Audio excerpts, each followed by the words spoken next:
Let's see how to add and edit text in Premiere Pro. Just come to this tool section and select the text tool, or you can just press T on your keyboard to select the text tool.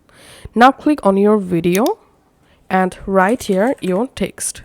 Now press Ctrl A to highlight your text and go to Essential Graphics, or you can click on Window and here make sure to enable this Essential Graphics panel. Now from here you can change your text font, you can change your text size. From here you can also change your text bold or regular style.